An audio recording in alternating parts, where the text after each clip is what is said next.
அன்புமகள் channel பார்த்துட்ருக்க எல்லோருக்கும் வணக்கம்.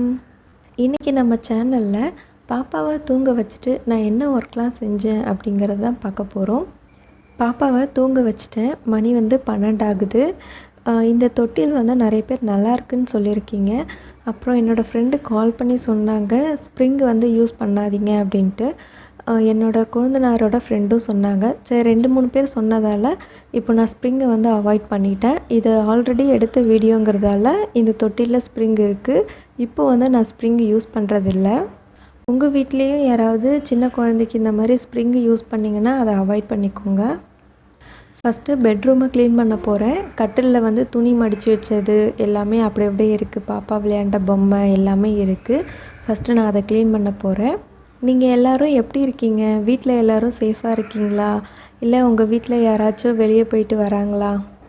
Life எப்படி உங்களுக்கு போயிட்டுருக்கு? போர் அடிக்குதா? இல்லை ஜாலியாக போகுதா? எப்படி போகுதுன்னு எனக்கு கீழே கமெண்ட்டில் சொல்லுங்கள்.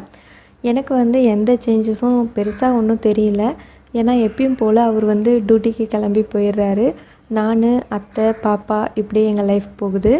அவர் டியூட்டி முடிச்சுட்டு வந்ததுக்கப்புறம் வெளியே இருந்துட்டு சானிடைசர்லாம் யூஸ் பண்ணிவிட்டு அதுக்கப்புறம் குளிச்சுட்டு தான் பாப்பாவை பார்க்குறாங்க. ஆனால் பாப்பாவை தூக்குறது கிடையாது. 4 நாளாக கொஞ்சம் டிஸ்டன்ஸ் விட்டு பாப்பாக்கிட்ட அப்படியே விளையாடுறாங்க. பாப்பாவை தூக்குறதே இல்லை. எங்ககிட்டேயும் கொஞ்சம் டிஸ்டன்ஸில் தான் இருக்காங்க. அது மட்டும்தான் எங்களுக்கு கொஞ்சம் டிஃப்ரெண்ட்டாக தெரியுது. மற்றபடி நார்மல் லைஃப் போகிற மாதிரி தான் இருக்குது. உங்களுக்கு எப்படி இருக்குது? குழந்தைங்கள்லாம் இருக்காங்க அப்படின்னா ஸ்கூலுக்கு போக மாட்டாங்க. சிலர் வீட்லேயே ஒர்க் பண்ணுவாங்க. இப்போது உங்கள் லைஃபோட எக்ஸ்பீரியன்ஸ் எப்படி இருக்குது அப்படின்ட்டு என் கூட ஷேர் பண்ணிக்கோங்க. நான் 2 நாளைக்கு ஒரு முறை கட்டில் ஃபுல்லாக க்ளீன் பண்ணிவிடுவேன். பாப்பாவோட ஐட்டம்ஸ் தான் நான் இப்போ எல்லாம் எடுத்துகிட்ருக்கேன். அவளுக்கு மருந்து எல்லாமே ஒரு பாக்ஸில் போட்டு வச்சுருவேன். அதுக்கப்புறம் வெட் டிஷ்யூ, ஒரு விசிறி இது எல்லாமே பக்கத்தில் நான் எப்பயுமே வச்சுருப்பேன். டோட்டலாக கட்டிலில் இருக்கிறது எல்லாத்தையுமே கீழே எடுத்துட்டு அதுக்கப்புறம் கட்டிலை ஃபுல்லாக பெருக்கிட்டு அதுக்கப்புறம் க்ளீன் பண்ணிவிட்டு மற்ற தலகாணி பாய் எல்லாமே போட்டுடலாம். சிலர் பெட்டு யூஸ் பண்ணலையான்னு கேட்டாங்க. பெட்டு நான் யூஸ் பண்ணுறது கிடையாது. நாங்கள் பெட்டே வாங்கலை சொல்லப்போனால். ஏன்னா எனக்கும் ஹீட் பாடி, பாப்பாக்கும் ஹீட் பாடி தான். ஸோ அதனால் நான் பெட்டு யூஸ் பண்ணலை. கட்டிலும் பார்த்திங்கன்னா நாங்கள் படுக்கிற இடத்துல ப்ளேவுட் தான் இருக்கும். சைடில் 2 சைடில் மட்டும்தான் ஸ்டீல் இருக்கும். இப்போது பாப்பா பிறந்ததுக்கப்புறம் ஆப்ரேஷன் பண்ணதால் தான் இந்த கட்டில் கூட நான் யூஸ் பண்ணுறேன். ஏன்னா கீழே அதிகமாக உட்காந்து எந்திரிக்க முடியல அப்படிங்கிறதுக்காக. அதுக்கு முன்னாடி வரைக்கும் பாய் விரித்து கீழே தான் படுப்போம். ஃபுல்லாகவே வுட்டில் இருக்கிற கட்டில் கூட வாங்கியிருக்கலாம். ஆனால் அது ரொம்ப வெயிட்டாக இருக்கும். இவருக்கு வேறு எங்கேயாச்சும் டியூட்டி மாற்றிட்டாங்க இல்லைனா ப்ரொமோஷன் போட்டுட்டாங்க அப்படின்னா வீடு அடிக்கடி ஷிஃப்ட் பண்ணுற மாதிரி இருக்கும். ஸோ அதை தூக்கிட்டு மாற்றுறதுக்கு கஷ்டமாக இருக்கும் அப்படிங்கிறதுக்காக இது கொஞ்சம் வெயிட்லெஸ்ஸாக இருந்தது அப்படின்னு இந்த கட்டிலே நாங்கள் வாங்கிட்டோம். இந்த டெய்லி ரொட்டீன் வீடியோ போடுறது எனக்கு ரொம்ப யூஸ்ஃபுல்லாக இருக்குது. ஏன்னா நான் செய்கிறத பார்த்துட்டு சிலர் சேஞ்சஸும் சொல்கிறீங்க. பெரியவங்க நிறைய பேர் பார்த்துட்டு எனக்கு கரெக்ஷன் சொல்கிறாங்க. ஏன்னா பாயில் பாப்பாவை நான் படுக்க வைக்கும்போது எண்ணெய் அப்ளை பண்ணும்போது வெறும் பாயில் போட்டேன்.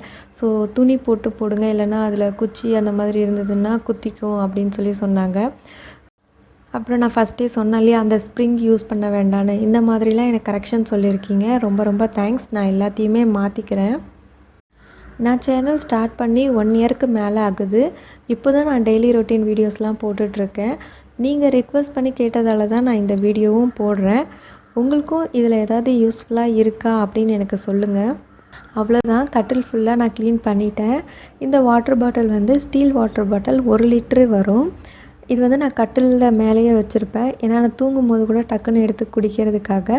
ஒரு நாளைக்கு 3 லிட்டர் தண்ணி அளந்து குடிக்கணும் அப்படிங்கிறதுக்காக நான் இந்த பாட்டிலில் தான் தண்ணி பிடிச்சி வச்சு குடிப்பேன்.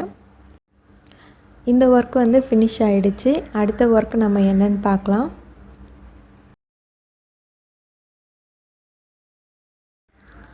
நெக்ஸ்ட்டு நான் ரொம்ப நாளாக செய்யணும் அப்படின்னு இந்த வேலையை வச்சுட்டே இருந்தேன்.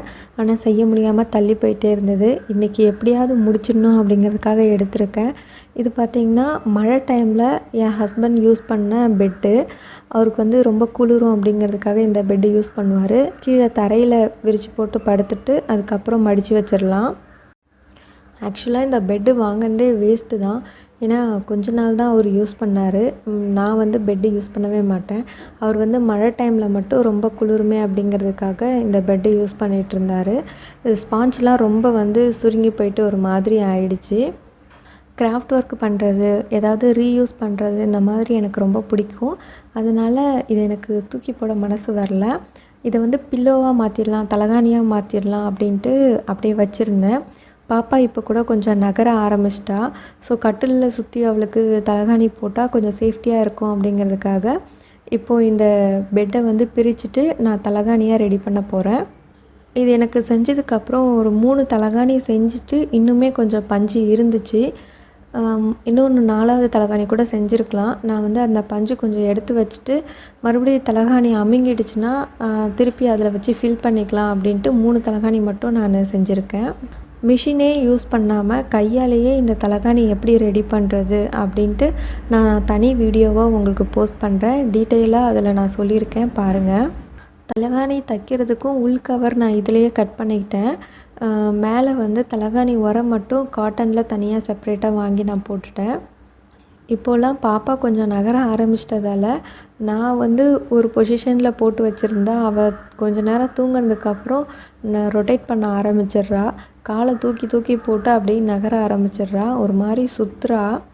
நல்லா நான் தூங்கிட்டதுக்கப்புறம் எங்கேயாவது செவுத்துல போய் முட்டிப்பாளோ அப்படின்னு எனக்கு ஒரு பயம் வந்துருச்சு. அதனால தான் உடனே இந்த ரீயூஸ் பண்ணிவிடுவோம், ஒரு பில்லோ வந்து ரெடி பண்ணிவிடுவோம் அப்படின்ட்டு இந்த ஒர்க்கை முடிக்க போகிறேன். நம்ம சேனல்லையே ஆல்ரெடி ஹேர் பேண்ட் வந்து ட்ரெஸ்ஸுக்கு மேட்சாக மிஷின் யூஸ் பண்ணாமல் எப்படி செய்யலான்னு நான் வீடியோ போட்டிருக்கேன். அது லாஸ்ட்டாக லிங்க் கொடுக்குறேன், பாருங்கள். இந்த தலகாணி உரைக்கு நான் கட் பண்ணியிருக்கேன் இல்லையா, அந்த துணியை வந்து பவுடர் போட்டு ஊற வைக்கிறேன். ஏன்னா கொஞ்சம் அழுக்காக இருக்குது. அதை வாஷ் பண்ணிவிட்டு அதுக்கப்புறம் செஞ்சோம்னா நல்லாயிருக்கும். 1/2 ஹவர் வந்து நல்லா ஊற வச்சுட்டு இதை துவைச்சிக்கலாம். ஏதாவது பொருள் வந்து வேணாம், தேவையில்லை அப்படின்னா உடனே தூக்கி போட்டுறாமல் இந்த மாதிரி ரீயூஸ் பண்ண ட்ரை பண்ணுங்கள்.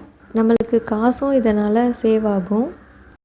நெக்ஸ்ட்டு பால்கனியில் இருக்க செடியெல்லாம் க்ளீன் பண்ண போகிறேன். எங்கள் அத்தையை வந்து அந்த பக்கெட்டை தூக்கி வைக்க சொன்னேன். ஏன்னா என்னால் வெயிட்டு தூக்க முடியாது, அதாவது தூக்கவும் கூடாது. அந்த செடி வந்து மிளகா செடி, அதை நான் பிடுங்குறேன்னு சொன்னேன். அவங்களே வந்து நான் அதை க்ளீன் பண்ணி கொடுத்துட்றேன், மற்ற பக்கெட்லாம் நீ க்ளீன் பண்ணிவிடு அப்படின்னு சொல்லிட்டாங்க. இது ஆல்ரெடி நிறைய மிளகா காய்ச்சிச்சு. இப்போது அது வந்து வாடி போச்சு. வாடிச்சு அப்படின்னா மிளகாலாம் காய்ச்சி முடிச்சிடுச்சு. ஸோ வேண்டாம் அப்படின்ட்டு நான் அதை வந்து எடுத்துட்டேன். இது வந்து வெள்ளை கரிசலாங்கண்ணி, ரொம்பவே கண்ணுக்கு நல்லது. அது இல்லாமல் முடி ரொம்ப கருப்பாகும். இதை அரைச்சி நம்ம தலைக்கு யூஸ் பண்ணோம் அப்படின்னா. ஒரு கீரையோட இந்த ஒரு சின்ன துண்டு வந்துச்சு, அதை நெட்டு வச்சேன். நல்லா சூப்பராகவே வளர்ந்துருச்சு. மஞ்சள் கரிசலாங்கண்ணி வந்து ஈஸியாக கிடைக்கும், ஆனால் வெள்ளை கரிசலாங்கண்ணி கிடைக்கிறது கஷ்டம். இப்போ நான் அந்த பக்கெட்டில் தூதுவளை வந்து விதை போட போகிறேன். அது இல்லாமல் வெத்தலை கொடியும் அதிலே நான் நட்டு வைக்க போகிறேன். ஸோ வேறு இடம் இல்லை அப்படிங்கிறதால தான் அதை வந்து நான் ரிமூவ் பண்ணிட்டேன். அத்தை வந்து அந்த பக்கெட்லேயே இருந்த வெத்தலை கொடியை மறுபடியும் நல்லா ஸ்ட்ராங்காக நட்டு வைக்கிறாங்க. தூதுவளை செடி ஆல்ரெடி இருந்தப்போ அதில் பழம் இருந்துச்சு. அது எடுத்து நான் காய வச்சு வச்சுருக்கேன். தேவைங்கும் போது இந்த விதையை யூஸ் பண்ணிக்கலாம் அப்படின்ட்டு. ஸோ அந்த விதையை வந்து அந்த பக்கெட்லேயே ஒரு 3 இடத்துல இந்த தூதுவளை விதையை வந்து நம்ம போட போகிறோம். குழந்தைங்க இருக்கிற வீட்டில் வந்து சில செடிங்கள்லாம் முக்கியமாக இருக்கணும்னு சொல்லுவாங்க. துளசி, கற்பூரவள்ளி இலை, தூதுவளை இந்த மாதிரி செடிங்கள்லாம் இருந்துச்சுன்னா டக்குன்னு நாட்டு மருந்துக்கு அரைச்சி கொடுக்கறதுக்கு யூஸ் ஆகும். அது மட்டும் இல்லாமல் இப்போ பாப்பாவுக்கு சளி பிடிச்சிருச்சு அப்படின்னா அம்மா வந்து கஷாயம் வச்சு குடிச்சிட்டு பாப்பாவுக்கு பால் கொடுக்கும்போது அவங்களுக்கு வந்து கோல்டு சரியாயிடும் அப்படின்னு சொல்லுவாங்க. என் ஹஸ்பண்டுக்கும் அடிக்கடி கோல்டு வர்ற மாதிரி இருக்கும். அதனால் எங்கள் வீட்டுக்கு எல்லாேருக்கும் தேவைப்படும் அப்படிங்கிறதுக்காக இந்த செடியெலாம் நான் வச்சுருக்கேன். எனக்கும் எங்கள் மாமியாருக்கும் வந்து செடி வளர்க்குறதுனா ரொம்ப பிடிக்கும். அவங்களும் வந்து இந்த உரம் வைக்கிறது, செடியில் நல்லா அழகாக வளர்க்குறதுலாம் அவங்களுக்கும் ரொம்ப பிடிக்கும்.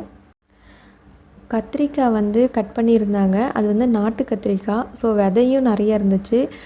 இதை ஊற்றுவோம், செடி வருதான்னு பார்க்கலாம் அப்படின்னு சொன்னாங்க. அதனால் இப்போ நம்ம விதை போட்டோம் இல்லையா, அந்த பக்கெட்லேயே கொஞ்சம் வந்து இந்த தண்ணியை ஊற்ற போகிறேன். அது மட்டும் இல்லாமல் இன்னும் 2, 3 பக்கெட்லேயும் இந்த தண்ணியை ஊற்றுறேன். கத்திரிக்காய் செடி வளருதா அப்படின்னு பார்க்கலாம். எனக்கு சின்ன வயசுலேருந்தே செடிலாம் வளர்க்கணுன்னு ரொம்ப ஆசை. அதுக்கப்புறம் இந்த குருவி, லவ் பேர்ட்ஸ்லாம் வளர்க்குறது, கிளி வளர்க்குறது இதெல்லாம் எனக்கு ரொம்ப பிடிக்கும். அம்மா வீட்லேயும் நான் வந்து வீட்டுக்கு பின்னாடி தோட்டத்தில் நிறைய செடி வளர்த்துட்ருந்தேன். இங்கே கல்யாணம் ஆகிட்டு வந்ததுக்கப்புறம் எங்கள் மாமியார் வந்து ஆல்ரெடி கீழே தோட்டத்தில் நிறைய செடி வச்சுருந்தாங்க. நான் வந்து மாடியில் பூச்செடிங்க, சில காய் செடிங்கள்லாம் மேலே வச்சுருந்தேன். அந்த ஃபோட்டோஸ்லாம் இருக்குது, நான் அப்புறமா உங்களுக்கு காட்டுறேன். இப்போ வந்து டேபிள் ரோஸ் சொல்வோம் இல்லையா, அந்த செடியை வந்து க்ளீன் பண்ணிகிட்ருக்கேன். நிறைய வளர்ந்துருச்சு. அது தேவையில்லாததெல்லாம் கொஞ்சம் பிடுங்கிட்டோம் அப்படின்னா அழகாக வரும். நான் வந்து நிறைய கலர் வந்து கலெக்ட் பண்ணி வச்சுருந்தேன். என் ஹஸ்பண்ட் வந்து சரியாக இதை மெயின்டைன் பண்ணல. ஏன்னா நான் கன்சீவாக இருக்கப்போ 7th மந்த்து அம்மா வீட்டுக்கு போயிட்டேன். சரியாக தண்ணி ஊற்றாமல் மெயின்டைன் பண்ணாமல் விட்டதால எல்லா செடியும் போயிடுச்சு. கிட்டத்தட்ட ஒரு 5, 6 கலர் வந்து நான் கலெக்ட் பண்ணி வச்சுருந்தேன். ஒயிட்டு, பிங்க்கு, எல்லோ இந்த மாதிரி நிறைய கலர் வந்து நான் கலெக்ட் பண்ணி வச்சுருந்தேன். இப்போது தேவையில்லாத செடியெல்லாம் க்ளீன் பண்ணியாச்சு. எல்லாமே ரெடி பண்ணிட்டேன். இப்போ தேவையில்லைன்ட்டு பிடுங்கி வச்சுருக்கோம் இல்லையா, இந்த செடிங்க எல்லாம் க்ளீன் பண்ணணும். அந்த பிளேஸை வந்து க்ளீன் பண்ணிட்டோம் அப்படின்னா இந்த ஒர்க்கும் முடிஞ்சிடும். பாப்பா வந்து இப்போயே லைட்டாக சத்தம் கொடுக்க ஆரம்பிச்சிட்டா. அத்தை வந்து பாப்பாவை ஆட்டி விட்டுட்ருக்காங்க. சீக்கிரமாக இங்கே க்ளீன் பண்ணிவிட்டு போய் பாப்பாவை தூக்கணும். என்னோடய ஹஸ்பண்ட்க்கு வந்து நாய் வளர்க்குறது ரொம்ப பிடிக்கும். என் ஹஸ்பண்ட் மட்டும் இல்லை, அவர் தம்பிக்குமே ரொம்ப ஆசை. ஒவ்வொருத்தருக்கும் இந்த மாதிரி டிஃப்ரெண்ட்டாக ஆசை இருக்கும். செடி வளர்க்குறது, நாய் வளர்க்குறது, அதுக்கப்புறம் மீன் வளர்க்குறது, மீன் தொட்டி வச்சு மீன் வளர்க்குறது, அப்புறம் வீட்டுக்குள்ளே ஏதாவது கிராஃப்ட் பண்ணி அழகு பண்ணுறது, இந்த மாதிரி நிறைய பேருக்கு நிறைய இன்ட்ரெஸ்ட் இருக்குது. உங்களுக்கு வந்து எதில் ரொம்ப இன்ட்ரெஸ்ட்டுன்னு என் கூட ஷேர் பண்ணிக்கோங்க. ஆல்ரெடி நம்ம சேனல்லையே இந்த பால்கனியில் எப்படி வந்து கீரைலாம் வளர்க்கலாம் அப்படின்னு நான் போட்டிருக்கேன். மணத்தக்காளி கீரை, முடக்கத்தான் இந்த மாதிரி நிறைய கீரை வளர்த்துட்ருந்தேன். இப்போ வந்து முக்கியமாக மூலிகை செடிகள் மட்டும் நமக்கு தேவை அப்படிங்கிறதால அது மட்டும் வச்சுருக்கேன். ஒரு 4, 5 பக்கெட் தான் வச்சுருக்கேன். ஃபஸ்ட்டு வந்து நிறைய பக்கெட் வச்சு நிறைய செடி வச்சுருந்தேன்.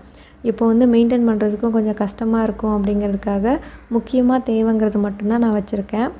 ஸோ வேலை வந்து முடிஞ்சிருச்சு. எல்லாமே க்ளீன் பண்ணியாச்சு. பாப்பாவும் எந்திரிக்க போகிறா. கால் உதைக்க ஆரம்பிச்சிட்டா. கொஞ்சம் லைட்டாக சத்தம் கொடுக்கவும் ஆரம்பிச்சிட்டா. போய் நம்ம பாப்பாவை பார்க்கலாம். இந்த செடியெல்லாம் வளர்ந்ததுக்கு அப்புறமா எப்படி இருக்குது அப்படின்ட்டு நான் உங்களுக்கு காட்டுறேன். மேடம் பாருங்கள், காலெல்லாம் நல்லா உதைக்க ஆரம்பிச்சிட்டாங்க. தொட்டிலேருந்து கால் வெளியே வந்துட்டு போகுது. அவ்வளோதான், அவளோட தூக்கம் கலைஞ்சிருச்சு. எந்திரிக்க போகிறா. பாப்பாவை தூங்க வச்சுட்டு நான் செஞ்ச வேலைலாம் இதுதான். உங்களுக்கு இந்த வீடியோ பிடிச்சிருந்தா லைக் பண்ணுங்கள்.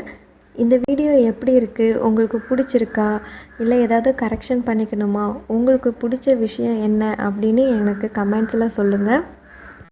இன்னும் நம்ம சேனலை சப்ஸ்கிரைப் பண்ணலைன்னா சப்ஸ்கிரைப் பண்ணிவிட்டு பக்கத்தில் இருக்க பெல் பட்டனையும் ப்ரெஸ் பண்ணிக்கோங்க.